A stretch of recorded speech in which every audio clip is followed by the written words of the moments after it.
Hello प्यारे दोस्तों, स्वागत है आपका इंटरव्यू क्लासेस में। बात करेंगे अर्धवार्षिक परीक्षा 2023-24 कक्षा 10 के लिए जो गणित का पेपर है वो कैसा आएगा उसके बारे में डिस्कस करेंगे। बहुत ही शानदार और आपके एग्जाम में ऐसा ही पेपर आएगा और बहुत से क्वेश्चन इसमें से रिपीट होंगे और इसी टाइप के क्वेश्चन मिलेंगे, क्योंकि आप चाहे किसी भी जिले के निवासी हो, आपके जो पेपर पैटर्न है वो सभी का एकदम सेम पेपर पैटर्न है। तो ऐसा ही पेपर पैटर्न आपको देखने को मिलेगा और बहुत से क्वेश्चन इसमें से रिपीट भी होंगे। अगर आप चैनल पे नए हो तो सब्सक्राइब ज़रूर कर लीजिएगा, क्योंकि आपको यहाँ पर आपके सामाजिक विज्ञान की जो चारों किताबें हैं उनमें सभी चैप्टर्स, चारों किताबों के जितने भी चैप्टर है, पार्ट है, उन सभी के आपके बहुवैकल्पिक प्रश्न, रिक्त स्थान वाले प्रश्न, 1 नंबर वाले, 2 नंबर वाले, 3 नंबर वाले, 4 नंबर वाले, सारे क्वेश्चंस आपको यहाँ पे मिलेंगे। आपके साइंस के अंदर आपके जितने भी चैप्टर हैं उन सभी के most important MCQs, fill in the blanks, सब कुछ आपको यहाँ पे मिलेगा। इंग्लिश के अंदर जितना भी पोर्शन है वो लगभग अपलोड कर दिया गया है, कुछ पोर्शन अगर बाकी है तो वो भी आपको जल्दी ही मिल जाएगा। और मैथ्स के अंदर आपके जितने भी प्रश्नावली हैं उन सभी के जो बहुवैकल्पिक प्रश्न यानी एमसीक्यूज और फिल इन द ब्लैंक्स, छोटे बड़े क्वेश्चन किस प्रकार से बनेंगे हर चैप्टर से, उसके बारे में भी डिस्कस करेंगे। तो चैनल को दोस्तों के साथ शेयर भी करिएगा और जितने भी अपने व्हाट्सएप ग्रुप है उनमें वीडियो को जरूर शेयर करिएगा, ठीक है। चलिए देखते हैं इसका सल्यूशन। आपका ये जो पेपर होगा खंड 4 में विभाजित होगा, खंड अ, खंड ब, स, द, ठीक है ना, जिसमें छोटे बड़े क्वेश्चन पूछे जाएंगे। चलिए देखते हैं पहला क्वेश्चन किस प्रकार से है। और एक बात याद रखिएगा, क्या मैथ्स ही एकमात्र ऐसा सब्जेक्ट है जिसमें स्कोर सबसे ज़्यादा किया जा सकता है बड़ी आसानी से, अगर आप मैथ्स को अच्छे से पढ़ लेते हैं तो। बाकी सब्जेक्ट में ज़्यादा मेहनत लगती है, अगर आप इंग्लिश में 100 लाना चाहो या हिंदी में लाना चाहो या एसएसटी साइंस में लाना चाहो तो काफ़ी मुश्किल, बहुत ज़्यादा मेहनत। लेकिन अगर मैथ्स के कॉन्सेप्ट आपने समझ लिए हैं तो बहुत ही आसान हो जाता है। 100 आउट ऑफ 100 या 70 आउट ऑफ 70 लाना कोई मुश्किल काम नहीं है। तो बिल्कुल सवाल को समझते हुए चलिएगा, अच्छी प्रैक्टिस करिए, डाउट आए तो पूछा करो, ठीक है ना। क्वेश्चन आपको खूब सारे मिलेंगे, पेपर आपको खूब सारे मिलेंगे, ठीक है। चलिए पहला क्वेश्चन पूछा गया है, यदि दो संख्याओं का गुणनफल 135 है और उनका एचसीएफ 3 है तो एलसीएम होगा। क्या होगा LCM? If the product of two numbers is 135 and their HCF is 3 then their LCM will be. क्या होगा एलसीएम? तो हम जानते हैं एक सिंपल सा फॉर्मूला, क्या? LCM into H C F किसके इक्वल होता है, बराबर किसके होता है? ए इंटू बी, यानी दोनों संख्याओं का गुणनफल, प्रोडक्ट ऑफ टू नंबर्स, ठीक है ना। अब एलसीएम हमको निकालना है तो एलसीएम की जगह एलसीएम लिख दीजिए, गुणा, और एचसीएफ हमें पता है कितना है, 3 है, और इसका भी हमें वैल्यू पता है कितना, 135, ठीक है। अब एलसीएम निकालना, जब इधर कोई नंबर मल्टीप्लाई में हो तो सामने जाके क्या होता है, डिवाइड में होता है, तो नीचे ले आइए। अब इसका इसमें भाग लगा दीजिए, तो 3 चौक 12 4 और 15 हो जाएगा, 15 5 बार, ठीक है ना। तो कितना, 45, तो कितना है आंसर, 45, 45। ऑप्शन देखिए कौन सा ऑप्शन है, ऑप्शन ए करेक्ट हो जाएगा अपना, ठीक है ना। अगला देखते हैं question, x square plus 10x बहुपद है अपने पास, ठीक है ना। X square plus 10x plus 24, तो शून्यांकों का गुणनफल होगा। अपने पास ये बहुपद है तो इसमें शून्यांकों का गुणनफल, ठीक है ना। The product of zeros the polynomial x square plus 10x plus 24 will be. क्या होगा? तो देखिए सिंपल सा मेथड इसमें भी, ठीक है, 9 से आप करते आ रहे हैं, कोई इसमें मुश्किल है नहीं। समीकरण लिख दिया। अब जानते हैं मिडिल टर्म स्प्लिट, यानी बीच वाले नंबर को इस प्रकार से तोड़िए कि इनका गुणा तो हो जाए 24x², ठीक है, और जोड़े या घटाए तो बन जाए 10, ठीक है। तो पहला नंबर लिखिए सेम, दूसरा लास्ट वाला नंबर भी लिखिए सेम, बीच में इनका टुकड़े क्या करें, एक हम कर लेंगे, 5 और 5 भी 10 होता है, लेकिन उनका गुणा क्या है, 24 नहीं बनता, लेकिन 6 और 4 क्या होता है, 24 बनता है। तो हमने यहाँ लगा दिया 6x और ये दोनों 4x, और बीच में लगा दो दोनों के प्लस। अब इनको जोड़ेंगे तो 10 बन रहा है, गुणा करेंगे तो 24x² भी बन रहा है। अब ये एक पेयर बन गया और ये एक पेयर बन गया जोड़ा। अब इनमें कॉमन आ गया अपने x, और अंदर रह गया x प्लस 6, और इधर भी कॉमन क्या आएगा अपने दोनों में, भाग किसका जा रहा है, 4 का, तो 4 और x प्लस इधर भी क्या रह जाएगा अपने 6, ठीक है। तो गुणनखंड में ध्यान रखिएगा, ये ब्रैकेट और ये ब्रैकेट एकदम सेम वैल्यू है तो करेक्ट जा रहे हैं, नहीं तो मिस्टेक हो जाती है, ठीक है। तो ये x प्लस 6 है, x प्लस 6 है, मतलब सेम है, ठीक है। तो गुणनखंड क्या मिला, x प्लस 6 एक और दूसरा x प्लस 4, बराबर किसके, 0 के। अब देखिए इसकी वैल्यू निकालें तो x बराबर -6 मिला और इसकी वैल्यू आ जाएगी x बराबर -4। अब हमसे क्या पूछा था, इनका गुणनफल पूछा था दोनों का, तो ये दोनों का गुणा क्या होगा 24, प्लस में हो जाएगा दोनों माइनस माइनस, ठीक है ना। तो ऑप्शन कौन सा है देखिए, तो ऑप्शन हो जाएगा अपने सी ऑप्शन, एकदम करेक्ट आंसर है। नेक्स्ट देखिए, समीकरण दे रखा है, मूलों की प्रकृति क्या होगी, the nature of the roots of the equation, इस इक्वेशन के जो मूल होंगे, रूट होंगे, उनकी वैल्यू क्या होगी।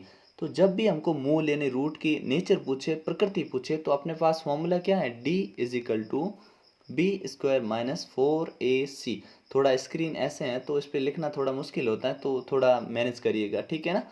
तो ये फॉर्मूला है, तो इसके अनुसार हमें बी, ए और सी का मान चाहिए।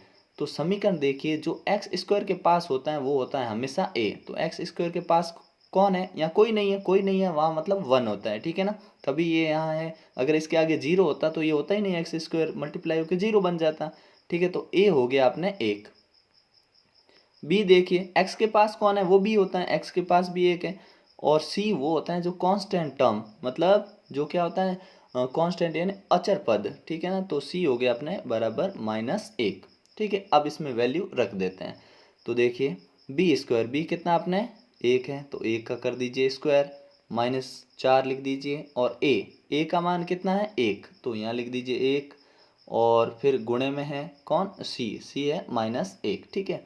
तो इसका सोल्यूशन देखिए, इसका हो गया 1, 1 का स्क्वायर 1 हो गया, और ये माइनस माइनस दोनों का मल्टीप्लाई हो गया, बन गया प्लस, और 4 एकम 4, ठीक है ना, तो 4, तो कितना आया 5।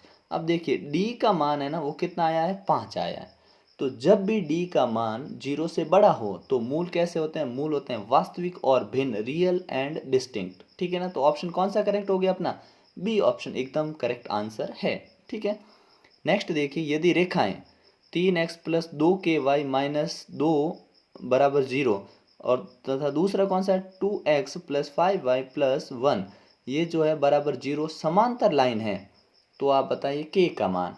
तो आपको समांतर रेखा की कंडीशन पता होनी चाहिए, क्या होती है कि a1/a2, ठीक है, बराबर होता है किसके, b1/b2, और बराबर नहीं होता है, नॉट इक्वल टू c1/c2, ठीक है। ये कंडीशन होती है, इसका मतलब हमें अगर k की वैल्यू चाहिए समीकरण में, तो अपने b तक ही जाना, इससे अपना उत्तर निकल जाएगा, ठीक है। तो इसमें a1 कौन होता है, जो x के पास, b1 कौन होता है, जो y के पास, ठीक है। तो दोनों समीकरण से मान यहाँ रख देते हैं, तो देखिए इस समीकरण के अंदर देखिए 3/2, ठीक है, ये 3 हो गया, ये 2 हो गया, बराबर होगा किसके, y के पास कौन है 2k, तो यहाँ लिख दीजिए 2k बट्टे, और y के पास इधर कौन है 5, तो 5। अब इनका वज्र गुणन, इसका इससे और इसका इससे, तो 4k बराबर कितना, 5×3 = 15, और k का मान कितना आ गया 15/4, ठीक है। तो कौन सा ऑप्शन करेक्ट है, ऑप्शन हो जाएगा अपने बी ऑप्शन करेक्ट है,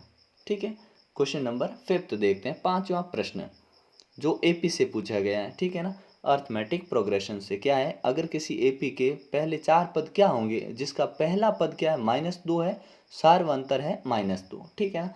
मतलब the first 4 term of an AP whose first term is -2 and the common difference is -2r, तो वो एपी क्या होगी, देखिए पहला पद क्या है -2, इसका मतलब ए हो गया -2, ठीक है ना।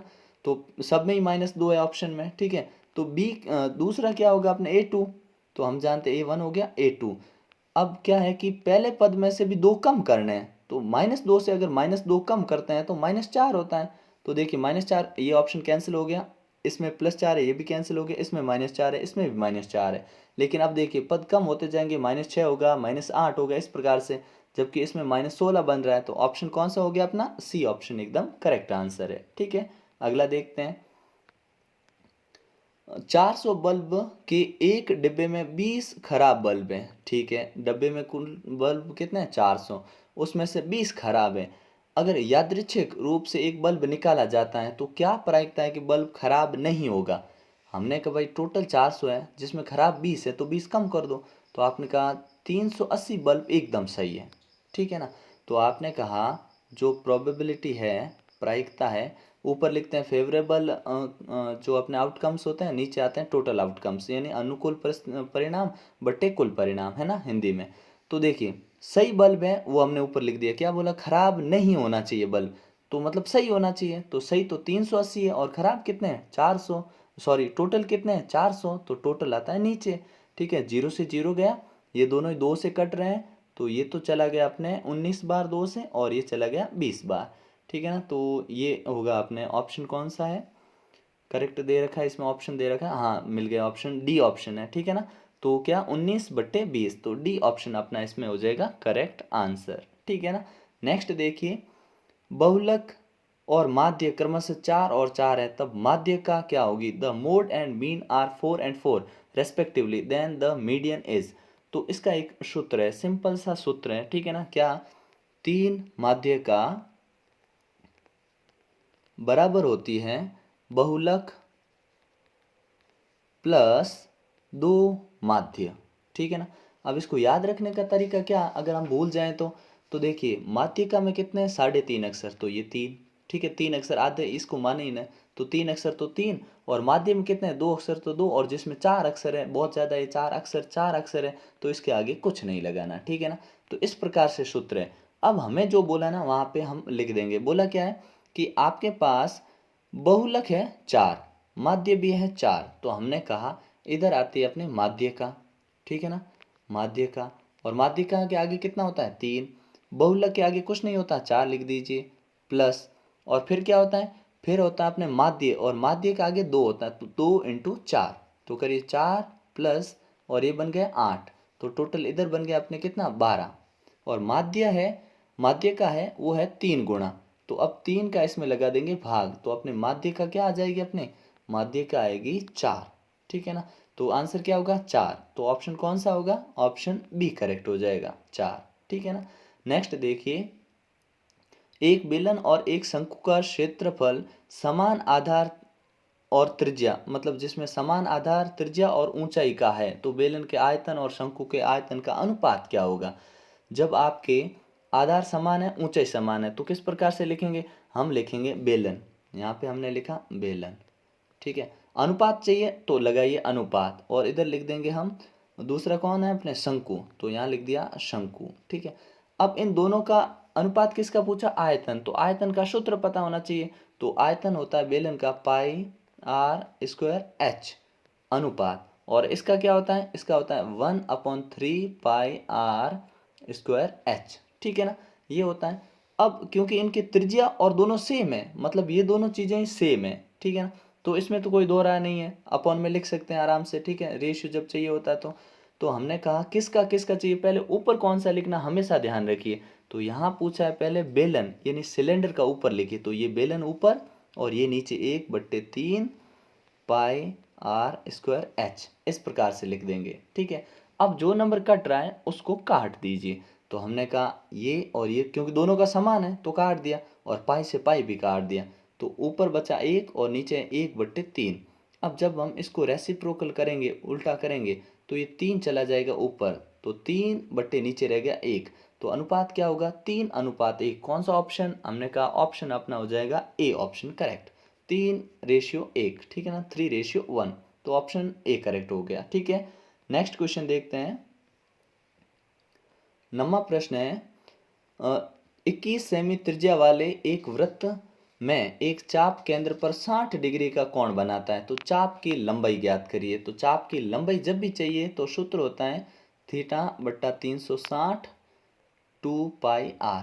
ठीक है ना, 2πr से हम गुणा कर लेते हैं। ठीक है, अब हमें थीटा दे रखा है 60 डिग्री, तो हम यहाँ लिख देंगे 60 डिग्री, 2π, पाई की जगह वैल्यू रख देंगे पाई की। ठीक है, 22/7। ठीक है, और त्रिज्या कितनी दे रखी है अपने को 21 दे रखी है। ठीक है, एक बार इसको लिख देता हूँ, 60/360 इंटू 2 इंटू 22/7 इंटू और कितना है अपने त्रिज्या कितने 21, तो 21 इस प्रकार से लिख देंगे। अब सॉल्व करेंगे तो 7 से ये गया 3 बार। ठीक है, और ये 0 से 0 गया, और ये गया अपने 6 से 6 बार। ठीक है, 2 से ये गया 3 बार, और 3 से ये गया 3, तो बचा क्या आपने 22। बड़ा ही सिंपल था ये तो। ठीक है ना, 22 है ऑप्शन, ऑप्शन पड़ा है, ऑप्शन सी अपना करेक्ट हो जाएगा आंसर। ठीक है ना, सी ऑप्शन एकदम करेक्ट आंसर है। क्वेश्चन नंबर नेक्स्ट देखते हैं 10वां, कि त्रिभुज ए बी सी और डी ई एफ समरूप है। बड़ा आसान क्वेश्चन है। ठीक है ना, 6 चैप्टर काफ़ी इजी है, ठीक है ना, और उसमें से क्वेश्चन भी बनते हैं, 6 नंबर के हैं आपके, ठीक है। तो ए बी 4 सेंटीमीटर हमने कहा पहले बना देते हैं समरूप। एक ये त्रिभुज बनाया और दूसरा ये बनाया, ठीक है। नाम लिख देते हैं इनके, ठीक है ना, इनका नाम ए बी सी। अब जैसे इसका ए बी सी शुरू किया तो इधर से डी ई और एफ, ठीक है ना, ऐसे ही नाम रखना। अब ए बी दे रखा है 4 लिख दीजिए, और डी ई कितना दे रखा है 6 लिख दीजिए, ठीक है। सेंटीमीटर मैं नहीं लिख रहा हूँ, अंडरस्टूड है, आप समझिएगा, ठीक है ना। ई एफ दे रखा है 9, और एफ डी दे रखा है 12, ठीक है। अब त्रिभुज में क्या बोला है, त्रिभुज क्या है, समरूप है। समरूप कहने का मतलब इनके भुजाओं का अनुपात क्या होगा, बराबर होगा। समरूप त्रिभुज की खास बात क्या कि उनके भुजाओं का अनुपात हमेशा होता है बराबर, ठीक है। तो इसमें हम निकाल लेंगे कैसे, कि हम लिखेंगे पहले अपने को जो भुजा चाहिए उसके अनुसार हम निकाल लेंगे, ठीक है ना। तो ये डी ई और ये भुजा कितना है, अनुपात इनका 6 और 4 है, ठीक है। तो अगर मैं यहाँ लिख दूँ 4 और इसके नीचे इस भुजा का अनुपात ए बी बटे डी, तो 4 और 6, ठीक है, बराबर। अब कौन सी, बी सी और ई एफ, तो मैं बी सी का तो बी सी लिख देता हूँ, क्यों, क्योंकि बी सी का मान मुझे पता नहीं है, और ये है अपने 9, ठीक है। वज्र गुणन कराया तो बन गया ये अपने 9 चौक 36, जब 36 के इसमें भाग दिया तो 6, तो अपने जो है ये बी सी कितनी आ गई, 6 आ गई अब, ठीक है ना। इस प्रकार से ये 6 आ गई। अब चाहिए अपने को ये, ठीक है, तो कोई भी दो भुजा ले लीजिए, ये और ये ले लो, इनका अनुपात बराबर होगा, ठीक है ना। उस प्रकार से ये अपनी भुजा कितनी आ जाएगी, हमने कहा ये 4 और ये 6, ये 8 आ जाएगी, ठीक है ना। इन दोनों का अनुपात और इन दोनों का अनुपात लेंगे तो ये 8 आएगी। अब हमसे क्या पूछा था, हमसे पूछा था आप ए बी सी का परिमाप बताइए, ठीक है ना। सिर्फ भुजाएं नहीं निकालनी थी, परिमाप, परिमाप यानी चारों ओर का माप, तीनों ओर का माप इसका। तो 6 4 10 और 8 18, कितना होगा 18। ऑप्शन कौन सा, डी ऑप्शन करेक्ट होगा। इस स्क्रीन पे ना पूरा ऐसे बना के करना थोड़ा मुश्किल है, लेकिन ये अंडरस्टूड है, आप समझिएगा कि ये और ये भुजा का अगर अनुपात बराबर है, ठीक है ना, तो आपको सिर्फ भुजाएं लिखनी पड़ेगी, क्या कि ए बी और यहाँ पे कौन सी थी अपने डी ई, ठीक है, इनका रेशियो इसके और इसके अनुपात के बराबर होगा। सीधा सा भुजाएं लिखो और वज्र गुणन करा के उत्तर निकालो, ठीक है ना। अगला देखते हैं, तो इसमें करेक्ट ऑप्शन कौन सा था अपना, भुजाओं का परिमाप कितना आया था त्रिभुज का 18। नेक्स्ट देखिए, बिंदु ये दे रखे हैं, बीच की दूरी, दूरी का सूत्र क्या होता है, यहाँ पे लिख देंगे हम दूरी का सूत्र, सिंपल सा सूत्र जो बचपन से पढ़ते आ रहे हैं आप, ठीक है ना, x2 माइनस x1 का square plus y2 minus y1 का होल स्क्वायर, दोनों का होल स्क्वायर, ठीक है। ब्रैकेट में रहेंगे दोनों नंबर, और आपको यहाँ पे x1 y1 x2 y2 इनकी वैल्यू रखनी, तो आंसर क्या आएगा अपने, इसमें आंसर आ जाएगा 5 सेंटीमीटर, बीच में दूरी कितनी है 5 सेंटीमीटर, ठीक है ना। नेक्स्ट देखते हैं क्वेश्चन, नेक्स्ट क्वेश्चन है 12वां, जो एमसीक्यूज का लास्ट क्वेश्चन है अपने, और बहुत इंपॉर्टेंट क्वेश्चन है। देखिए साइन 30 और प्लस कॉस 30 माइनस करना साइन 60 और प्लस कॉस 60, तो वैल्यू रखिए, साइन 30 होता है 1/2, ठीक है, बीच में प्लस है प्लस लगाइए, और कॉस 30 का मान होता है √3/2, ठीक है, बीच में माइनस है माइनस लगाइए, ये ब्रैकेट में था नंबर, ओके ठीक है। अब ब्रैकेट में साइन 60, तो साइन 60 कितना होता है √3/2, और प्लस कॉस 60 होता है अपने, कॉस 60 होता है 1/2। अब यहाँ बाहर माइनस है ना, तो ये जब ब्रैकेट खुलेगा तो ये नंबर भी माइनस होगा, ठीक है ना। अगर ये माइनस हो चुका है तो देखिए ये माइनस है, माइनस से माइनस ये गया, और इस नंबर से कौन चला जाएगा, ये चला जाएगा, क्योंकि बीच में सब में प्लस माइनस था, इसलिए क्या बचेगा अपने 0, ठीक है। तो करेक्ट क्या होगा अपने, बी ऑप्शन करेक्ट हो जाएगा इसमें। नेक्स्ट क्वेश्चन देखिए अपने, फिल इन द ब्लैंक्स वाले, किस प्रकार से आपको क्वेश्चन मिलेंगे, सारे क्वेश्चन 1 मार्क्स के हैं, ये भी ध्यान रखिएगा, ठीक है। पहला है 7 सेमी त्रिज्या वाले वृत्त का क्षेत्रफल, बड़ा ही सिंपल सा क्वेश्चन है, पाई आर स्क्वायर फॉर्मूला लगाना, आपका आंसर आपके पास होगा, तो कितना आएगा पाई आर स्क्वायर, ठीक है, 22/7 इंटू त्रिज्या कितनी 7 इंटू 7, 7 से 7 गया, इन दोनों का गुणा, 7 दूनी 14 और 1 15, तो ये अपना इसका क्षेत्रफल आ जाएगा 154 सेंटीमीटर स्क्वायर, ठीक है ना। The area of the circle of radius 7 centimetre is 154 centimetre square, ठीक है। अगला प्रश्न देखते हैं, प्रथम 5 प्राकृत संख्याओं का समांतर माध्य, समांतर माध्य सिंपल सा 5 प्राकृत संख्या है, तो आपने कहा 0 + 1 + 2 + 3 + 4, ये 5 संख्या हो गई, इन सभी को जोड़ लो, ठीक है ना। जोड़ के इसमें भाग लगा दो, ठीक है ना। अगला देखिए, यदि किसी समांतर श्रेणी का nवां पद क्या हो, ये हो, ठीक है। कौन सा पद है ये, nवां पद है, 3 + 2n, ठीक है। अब तब श्रेणी का प्रथम पद क्या होगा, देखिए nवां पद, n की वैल्यू ये है, तो अगर nवां पद a1, मतलब अगर हम n का मान 1 मान लें तो फिर क्या होगा, हमने कहा n की जगह खाली 1 लिख दो, तो इसका गुणा कर लेंगे हम 2 से, तो 3 + 2 बराबर कितना हो गया, 5, ठीक है ना। तो इसमें आंसर क्या आ जाएगा, 5, ठीक है ना। अगला देखिए, नेक्स्ट क्वेश्चन है अपना, समरूप त्रिभुज की संगत भुजाएं कैसी होती है। अगर कोई त्रिभुज समरूप है तो संगत भुजाएं कैसी होती है, समानुपात में होती है, समानुपाती होती है। क्या होती है, समानुपाती, ठीक है ना, ध्यान रखिएगा, समानुपाती। अगला देखिएगा, एक वृत्त की डैश समांतर स्पर्श रेखाएं हो सकती है। अगर कोई वृत्त है उसमें स्पर्श समांतर रेखाएं कितनी हो सकती हैं, तो ध्यान रखिएगा, ये वृत्त है, उसके अगर इधर और इधर स्पर्श रेखाएं 2 खींची हमने तो ये समांतर होगी और स्पर्श भी करेगी, ऐसे मात्र 2 रेखाएं हो सकती हैं। कितनी रेखाएं हो सकती हैं, 2 रेखाएं हो सकती हैं, ठीक है ना। किसी प्रयोग की सभी प्रारंभिक घटनाओं की प्रायिकता का योग, देखिए प्रारंभिक अगर कोई घटना होगी तो होगी 1 और नहीं होगी तो होगी 0, तो इन दोनों का योग हमेशा कितना होता है, 1 होता है, 1 होता है, ठीक है ना। तो इसमें आंसर क्या हो जाएगा अपना, 1, ठीक है। नेक्स्ट क्वेश्चन देखते हैं, यदि किसी वर्ग समीकरण का विविक्त कर धनात्मक हो तो उसके मूल कैसे होंगे, मतलब डी जो है अपना प्लस में है, पॉजिटिव है, तो उसके मतलब पॉजिटिव है मतलब हमेशा बड़ा है, ये 0 से बड़ा या बराबर या बड़ा हो सकता है, ठीक है ना। तो जब ऐसी कंडीशन होती हैं तो मूल कैसे होते हैं, जो रूट होते हैं वो किस प्रकार के होते हैं, तो हम जानते हैं दोनों मूल भिन्न होंगे और क्या होंगे, वास्तविक। तो क्या लिखेंगे, वास्तविक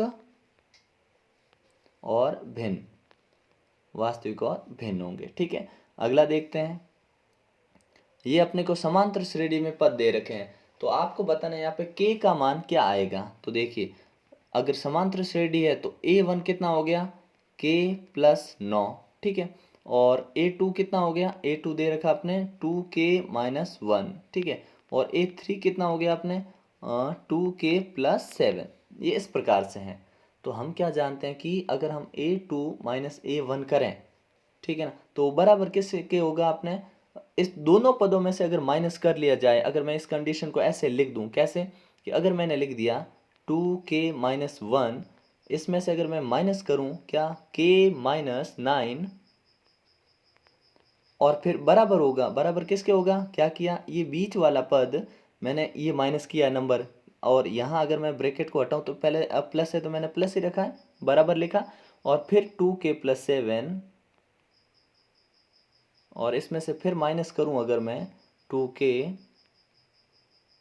1, अब इस कंडीशन को सॉल्व करूं तो जो आंसर आएगा वो मेरा करेक्ट आंसर होगा, ठीक है। ये कैसे, हर बार जब भी आपको समांतर श्रेणी में क्रमागत पद दे दे और k का मान या कभी ABCD का मान पूछ ले तो क्या करना, ये जो पहला पद है जो हमने लिखा 2k, इसको दोनों ओर से माइनस कर देना है, ठीक है ना, और आपका आंसर आपके पास होगा। तो इसमें k की वैल्यू क्या आएगी, अपने k आ जाएगा 18, कमेंट सेक्शन में लिखिएगा आपका आंसर क्या आता है, ठीक है ना, 18 आएगा इसका आंसर। अगला देखते हैं, क्योंकि इस पूरी इक्वेशन को यहाँ सॉल्व करना थोड़ा मुश्किल रहता है, ठीक है ना, इसलिए यहाँ कर नहीं पाते हैं, ठीक है। तो आप इसका सोल्यूशन अगर दिक्कत आती है फिर भी तो इस पर दूसरा वीडियो बना देंगे, जिस क्वेश्चन का पूरा सोल्यूशन बता नहीं पाते हैं उसका वीडियो आपको अलग से मिल जाएगा, ठीक है ना। अगला देखिए, वह समीकरण निकाय क्या है जिसका कोई हल नहीं हो, तो ऐसा समीकरण जिसका कोई हल नहीं होता है उसे हम कहते हैं असंगत। क्या कहते हैं, असंगत, ठीक है ना, ध्यान रखिएगा, उसको कहते हैं असंगत, ठीक है ना। नेक्स्ट है, ये एक डायग्राम दे रखा है, इसमें अपने को BOC दे रखा है, BOC की वैल्यू दे रखी है, कितनी है, BOC 125 है, ठीक है। और CDO वो दे रखा है 70, तो निकालना क्या है, DCO मतलब अपने को ये वाला निकालना, ये वाला एंगल है ना, ये निकालना है, ठीक है। तो ये बड़ा आसान है, कैसे, अगर ये 125 है तो अपने ये सीधी लाइन है, सीधी लाइन 180 की होती है, तो ये हो गया अपना यहाँ वाला कितना हो गया, 55 हो गया, ठीक है। अगर ये यहाँ 55 हो गया है और ये अपने 70 है उधर वाला, तो दोनों मिला के कितने हो गए 125, और आप जानते हैं कि त्रिभुज के तीनों कोणों का योग कितना होता है 180, तो 125 में से 180 में से 125 कम कर दो तो आंसर कितना आएगा अपना सी। ये जो सी डी सी ओ है ना, वो सी वाला एंगल वो कितना आ जाएगा, वो आ जाएगा अपने 55 डिग्री। ठीक है ना। अगला देखिए, मूल बिंदु से बिंदु एक्स वाई की दूरी क्या होगी। मूल बिंदु से बिंदु एक्स वाई की दूरी पूछी है, ठीक है ना। तो बिंदु एक्स वाई, अगर मूल बिंदु जब भी दे रखे ना, बिंदु एक्स वाई हमेशा शॉर्ट फॉर्मूला इस्तेमाल करो, ठीक है ना। पूरा लिखने की जरूरत नहीं, क्योंकि मूल बिंदु 0 0 होते हैं, बाद में माइनस करने पे भी आपको यही लिखना पड़ेगा, ठीक है ना। तो क्या लिखेंगे, x square plus y square का रूट लेना है बस, ठीक है ना। तो जो वैल्यू एक्स और वाई यहाँ पे चाहे 3 हो 4 हो जो भी दे रखा हो, यहाँ वैल्यू पुट कराओ, आंसर आपके पास होगा। तो ये फॉर्मूला लिखना है आपको, ठीक है। फिर पूछा है 1 प्लस कॉट स्क्वायर का मान लिखिए। तो 1 प्लस कॉट स्क्वायर की वैल्यू किसके बराबर होती है, सिंपल सा सूत्र है, ठीक है, जिसको हम कहते हैं कॉसेक स्क्वायर, ठीक है ना। Cosec square theta, cosec square theta, ठीक है। अगला देखिए, जब एक पासे को फेंका जाता है तो 5 से कम विषम संख्या प्राप्त होने की प्रायिकता क्या होगी। मतलब 5 से छोटी विषम संख्या। तो देखिए पासे के नंबर लिख देते हैं, पासे पे जो नंबर होते हैं, ठीक है ना, लिख दिए। अब पासे में ये नंबर है, इसमें 5 से छोटी और विषम होनी चाहिए। तो पहली विषम संख्या कौन सी है, हमने कहा पहली विषम संख्या 1 है, दूसरी कितनी अपनी 3 है, और 5 से छोटी होनी चाहिए। तो 5 से छोटी 2 ही संख्याएं होती हैं, और टोटल संख्या कितनी है 6। तो ऊपर लिखा 2, नीचे लिखा 6, कैंसिल हो रहा है 1/3। तो आंसर क्या हो जाएगा बच्चे, 1/3, ठीक है ना। अगला देखते हैं, 6 सेंटीमीटर त्रिज्या वाले एक वृत्त के एक त्रिज्या खंड का क्षेत्रफल ज्ञात कीजिए जिसका कोण 60 डिग्री है। ठीक है, तो त्रिज्या खंड का क्षेत्रफल चाहिए। त्रिज्या खंड का क्षेत्रफल का सूत्र सॉरी, त्रिज्या आपको दे रखी है 6 सेंटीमीटर, ठीक है, और थीटा की वैल्यू दे रखी है आपको 60 डिग्री। सूत्र क्या होता है, सूत्र होता है अपने थीटा बट्टा 360, क्योंकि क्षेत्रफल है तो इंटू पाई आर स्क्वायर, ठीक है। अब थीटा की जगह हम लिख देंगे 60 डिग्री, तो मैं यहाँ लिख देता हूँ 60 डिग्री, वापस से लिख देता हूँ, ठीक है ना।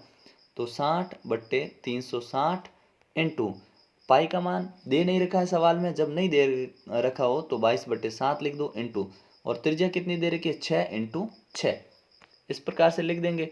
और जब इसमें काटेंगे तो देखिए 0 से 0 गया, 6×36 6, और 6 से ये 6 गया, और अब कंप्लीटली जा नहीं रहा है, तो इसका इससे गुणा करेंगे 6 2 12, 132/7, इस प्रकार से अपना आंसर आ जाएगा, ठीक है ना, सेंटीमीटर स्क्वायर। आगे फर्दर सॉल्व भी कर सकते हैं इसको, ठीक है ना। तो ये हो जाएगा आंसर।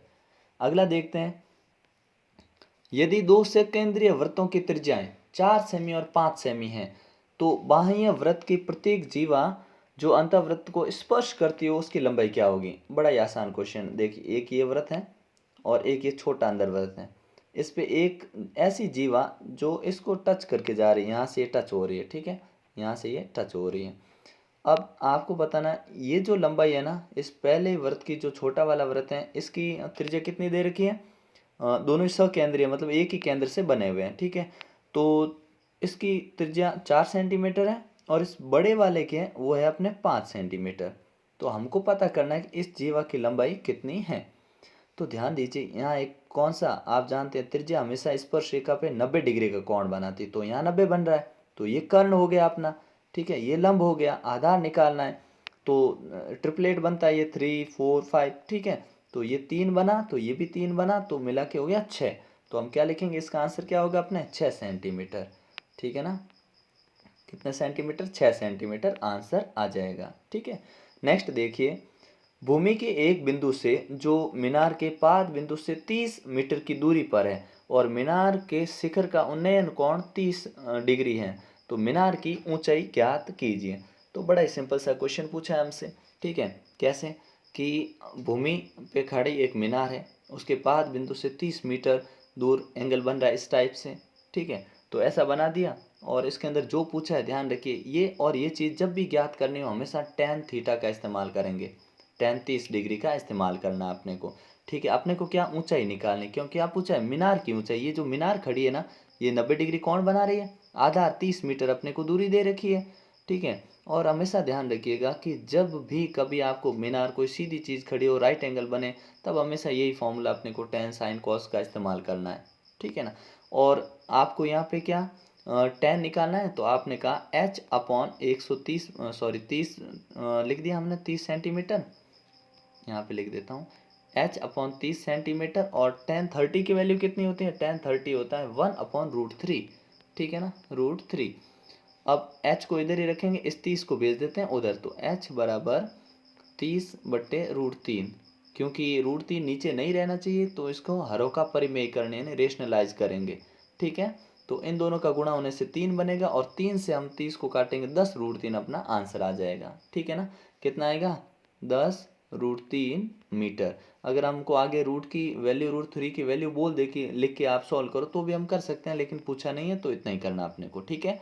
आगे देखिए, ये दे रखा है, इसका मान ज्ञात कीजिए। बड़ा ही सिंपल सा क्वेश्चन है, ठीक है ना। वैल्यू रखते जाइए, आंसर आ जाएगा। 2 का 2 लिखिए इंटू tan 45 का मान होता है 1 का स्क्वायर कर दीजिए, प्लस cos 30 की वैल्यू कितनी होती है, तो cos 30 की वैल्यू हम जानते हैं √3/2, ठीक है, √3/2 स्क्वायर है तो इसका भी हम कर देंगे स्क्वायर, माइनस sin 60 भी कितना होता है, √3/2, ठीक है, और इसका भी क्या कर देंगे, होल स्क्वायर, ठीक है। इतना ही दे रखा है। अब देखिए, 1 का स्क्वायर करने से कोई फायदा नहीं होगा, 1 ही होगा, और 1 का 2 से गुणा 2, प्लस अब ये बन जाएगा अपने 3 और नीचे आ जाएगा 4, ठीक है, और माइनस का माइनस ये भी बन जाएगा √3 का 3 और ये हो जाएगा 4, तो ये दोनों प्लस माइनस कट गए, अपना आंसर आ गया 2। तो इसका आंसर क्या हो गया, अपने सॉरी क्वेश्चन जो 11th है उसका आंसर होगा 2, ठीक है ना। ये वन लाइनर क्वेश्चन यहाँ पे खत्म होते हैं। अब स्टार्ट होते हैं अपने जो क्वेश्चन है 2 नंबर के, वो ठीक है। द्विघात बहुपद जो है आपको बनाना है, समीकरण लिखना है जिसके शून्यांकों का योग है -1/2 और गुणनफल है 1/4, ठीक है। अब इसके लिए सिंपल सा फॉर्मूला है क्या, x² minus alpha plus beta, बाहर x से मल्टीप्लाई करना, और alpha into beta is equal to 0। बस इसमें वैल्यू रखिए, x² का x² minus sum of zeros यानी शून्यांकों का योग कितना है, यहाँ लिख दीजिए।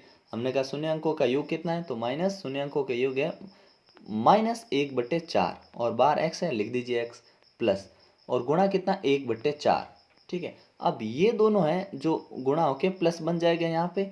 अब ध्यान रखिए, समीकरण में नीचे क्या नहीं, 4 नहीं होना चाहिए, तो इस पूरे समीकरण को 4 से गुणा कर लो। इधर से 4 से गुणा किया 4x², इसको 4 से किया 4 से 4 कैंसिल, इसको 4 से किया तो 4 से 4 कैंसिल, तो समीकरण क्या बना, 4x² प्लस x प्लस 1, ठीक है ना, बराबर 0। इस प्रकार का अपना आंसर आ जाएगा। 2 नंबर का क्वेश्चन है, बड़ा ही सिंपल है, ठीक है ना। अब यहाँ से जो क्वेश्चन स्टार्ट होते हैं ज़्यादा मुश्किल नहीं, बड़ी आसान है। अगर इनका सोल्यूशन चाहिए तो आप कमेंट सेक्शन में बताना, वीडियो थोड़ा लंबा भी बन रहा है और इन सभी का सोल्यूशन इस स्क्रीन पे करना थोड़ा मुश्किल है, लेकिन आप अगर बोलेंगे तो आपको इसका कंप्लीट सोल्यूशन भी मिल जाएगा, ठीक है। किस प्रकार से क्वेश्चन है एक बार नज़र डाल दीजिए आप, बड़े शानदार क्वेश्चन है और क्वेश्चन आपको एग्जाम में मिलेंगे। आपके मैथ्स का पेपर होने के बाद उसका कंप्लीट सोल्यूशन भी आपको इस यूट्यूब चैनल पे मिल जाएगा, ठीक है ना। तो इस प्रकार से क्वेश्चन पूछे जाएंगे आपसे, ठीक है। फिर जो सेक्शन आपका सी होगा उसके अंदर आपसे 3 मार्क्स के क्वेश्चन पूछे जाएंगे, जिसमें से एपी का क्वेश्चन होगा, ठीक है, और 7 चैप्टर का होगा। फिर आपके मीन मोड मीडियन निकालने वाले क्वेश्चन होंगे, ठीक है ना, जिसमें आपको माध्य ज्ञात करना, ठीक है ना, आसान क्वेश्चन है। सेक्शन डी में आपको और में क्वेश्चन मिलेंगे, ठीक है ना, जिसके अंदर आपको प्रतिस्थापन विधि या विलोपन विधि से क्वेश्चन हो सकता है। ग्राफ वाले क्वेश्चन मिलेंगे आपको, ठीक है ना, ग्राफीय विधि से सोल्यूशन करिए, इस प्रकार के क्वेश्चन है। और जो अपने 8 चैप्टर है उसमें से इस प्रकार का क्वेश्चन मिलेगा आपको, ठीक है ना, जिसका सल्यूशन करना है आपको। और जो लास्ट क्वेश्चन है जिसमें आपको बहुलक या माध्य का निकालने वाला क्वेश्चन, ठीक है ना, जो कि ज़्यादा मुश्किल नहीं, बहुत ही आसान क्वेश्चन होते हैं, ठीक है। तो इस प्रकार का आपका मैथ्स का पेपर रहने वाला है और आपका जब भी मैथ्स पेपर होगा उसका तुरंत सल्यूशन आपको मिल जाएगा। पेपर होने के बाद जो आपका पेपर हो जाए तो उसके बाद उसका फ़ोटो अपने व्हाट्सएप नंबर जो आपको बताए हुए हैं उन पे ज़रूर भेजिएगा, ठीक है ना। तो मिलते हैं नेक्स्ट पार्ट में, वीडियो को शेयर ज़रूर करिएगा, ठीक है। तब तक बेहतरीन ढंग से बस पढ़ते रहिए। जय हिंद, जय भारत।